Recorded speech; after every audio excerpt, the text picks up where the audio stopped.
reaching this kind of saturation point in the mainstream where now we're not only battling other games, everyone's talking about platform games, but now I think people have really started to catch on and talk about the fact that TikTok is one of our major competitors. You know, we're now an active participant in the war for attention. Kids are on their phone watching TikTok, Instagram Reels, all this stuff. It's not just Roblox. It's taking people away from your indie game or your AAA shooter or whatever that you've put 300 million into. And so it's a very, very interesting time. There's a great book called Donut Economics, which talks about this kind of race to the bottom that happens in a commercial creative industry, where power starts to really centralize around distributors and what that means for content creators or the actual creators within an industry. And it's going to be, and I don't say any of this with any kind of like glee or even, smugness that I have this kind of perspective. It's a truly horrific thing. And I think that all of us should fight as much as possible, especially studio leaders on this podcast or listening to this podcast. We should fight to employ as many people as possible. And that's our goal at League of Geeks. I, as a studio leader, as you'll hear through this episode, I'm very focused on creating a home for talent. And I mean that by, when I say a home, I mean somewhere that people feel safe and secure and that can actually nurture them and their talent and their goals and their ambitions, and to do great things and make great things together and to build a community around that and be able to make multiple games. The last thing I want to do is actually just give someone a contract where they can work on just one title, and then we have to tear it up and say goodbye, and then we have to find that person again after they've worked with us fantastically, and we've made something great together and they're a part of our community. But there really are these tricky questions that we as leaders and the studio heads, charting our course both strategically and then looking at the operational and logistical and of course financial realities of that, and how we can turn around and look to our team members and our internal community of developers and give them as much trust and as much faith and security in the situation. It's a really tough mix of challenges to navigate at the moment. Yeah. I have some thoughts around this, but I won't say I love your take because it's kind of you depressing. Appreciate it, perhaps, yeah. But I do. I really do. And I think people have been talking around the edges of it, like, oh, it seems like co-dev and outsourcing seems to be growing, and it's very expensive to develop in the major gaming hubs in Europe or especially in the United States. Oh, what is this? What's gonna look like? And after Marvel Rivals ships, the Seattle contributors to that, we laid them all off, and like, well, what does that mean? That's interesting. That we're not used to that. What's driving those realities? What's moving us towards that gig economy that you see coming? It's a really great question, and I think there's a lot of compounding factors. So I'm not gonna be able to cover all of them. But the things what I can tell you is the things that I'm thinking about and the things that I'm seeing.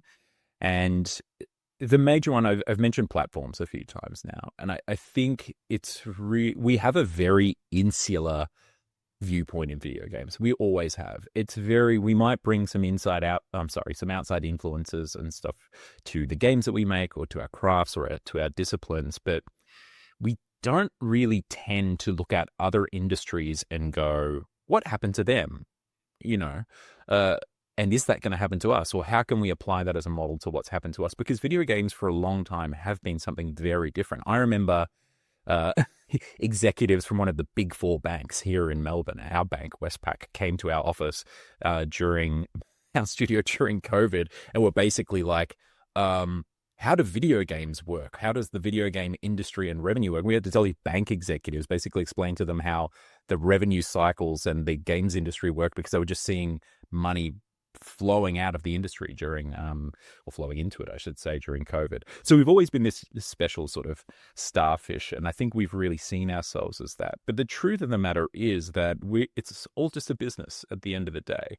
And there are commercial realities to this business that if I'm honest, I think we've been really cushioned and protected from as an industry. We've had our crashes, of course, but generally this industry has been on an upwards tear for 25, 30, 40, 50 years now. I mean, since Yeah. asteroids first lit up on a university monitor somewhere. We've been on an upwards tear, and we really does seem like we're now reaching the point where culturally video games are the aesthetic form of the last two generations, the major aesthetic form. They're completely ubiquitous. There is no question about gender participation in games or anything like that, or class participation in games. In Australia, I think it's something like 90% of households have a console in the household, right? Wow. The average age of a gamer is, we've heard all the stats before, is 38 or 36 or something like that. So we're here, we've arrived, and we can see that right now with things like the Minecraft movie blowing up. And I think really there were few big watershed moments where the mainstream and video games collided in recent years. Like Untitled Goose Game was a big one that's easy to remember here in Australia. But not only have we arrived culturally, but we've arrived in a commercial sense too. We're obviously bigger than video games and music put together. Everyone likes to say that. There's a few caveats there, but it's true. And so with that, we have also entered this kind of maturation where the platforms, as I was getting at, are now, there is so much content for these platforms, and players, millions, hundreds of millions of players have settled in on these platforms, especially something like Steam. And they just wield so much power. Like Steam, I love the Steam crew. They've been friends of ours for a long time. A lot of the philosophies that you're going to hear today, my Steam philosophies, my Valve philosophies or leadership philosophies, came from conversations with them over the years. But it's hard to talk about what's happening in the industry without talking about the power that now sits with the platform holders. And when I talk about other industries, there are watershed moments in film, when Netflix arrived in town, when in music, when Steve Jobs said the famous line, "Distribution is king, and I'm King Kong," and changed the music industry forever. When iTunes came about, and rights and how they were treated and residuals across the industry changed forever. So there are these real watershed moments where eventually things just start to move towards distributors. And what that means then is that content creators and creators in that medium have less and less power. And I think music is the most obvious one. So if my partner's in film, she's a production designer, very talented one here in Australia. And in film, there aren't full-time gigs. Like she may be employed full-time, but it's for a 12-week stint on a TV series. And I've grown up around music circles. Many of us have, we've had mates in bands, we've been in bands ourselves. And we all know you don't get paid to do a gig at the local pub on the corner or at the local gig hall, because if you don't, someone else is going to slip in there, right? It's very hard to build a stable career around these things. And there is a race to the bottom happening with this is subscription services as well, right? And so content on demand that's not priced, it's a subscription service. And we have that in other industries now. We have it in music, we have it in film and TV. They're very entrenched with Spotify and Netflix and all of that. And we have Game Pass, obviously Xbox trying to do that. It's huge. Phil wants Xboxes on every screen, and it's a really noble gesture for gamers and users, and it would be incredibly inconvenient. I have Xbox, Game Pass, I have the cloud. I played my games on that sometimes as well.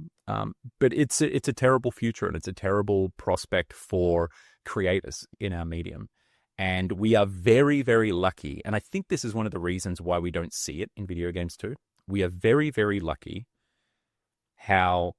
because there are, I would say, three major entities within the games industry on the distribution side that don't exactly want that future. If they could be given that future on a golden platter, they would have it. Obviously, that's one of the end game, options here. If we're talking about this in like a Civ form, it's the subscription service victory.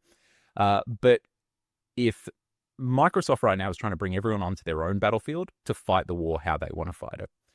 And that's why there's all these conversations about the console war is dead and everything, is because Microsoft changed the game. They want it to be a subscription. They want it to be a software war because they're a software company. But we have three other companies. We have Steam, Nintendo, and PlayStation, or Sony, that actually don't benefit from fighting on their turf at all. Steam have no reason or need to change to a subscription service. They're printing money over there, and they have a fantastic ecosystem built around premium price product. Nintendo, same thing. They're a hardware company. They've had fantastic sales with the Switch. It's going to be interesting to see how Switch 2 goes. And all of these, apart from Steam, obviously have their own little subscription services, which bring in a little bit, but it's not the bulk of their business or how they make their money. But Nintendo, we've known for years, they don't discount their games. They're actually one of the first in the industry, it looks like, to raise the base price of their games very confidently as well, it seems. And then you have PlayStation 2, which is owned by and is a hardware company, and they have a number of studios around the world, which when they ship a $60 or maybe now a $90 boxed product or an $80 boxed product, they will sell millions and millions of copies. And they don't need to put it in a subscription service, and they have one anyway that they can throw it into a couple of years later. So we have this really interesting, these three strong forces that are slowing this circling of the drain, this movement towards this black hole singularity where everything collapses completely into distributors' hands, like we've seen in other industries. But it's being slowed by these three forces. If you lead teams in game or software development and you're tired of wasteful and unreliable estimation, I've built an online course just for you. It's called Advanced Estimation for Game and Software Development, and it's a self-paced course with over 15 hours of content, real-world examples, and tools you can start using right away. Estimation doesn't have to be a morale-draining mess. Planning doesn't have to feel unrealistic and contrived. You can do better, and this course will help. Early access is now open with lifetime access and a big launch discount, but there's limited seats at this price point. Check it out at this URL or in the show notes below.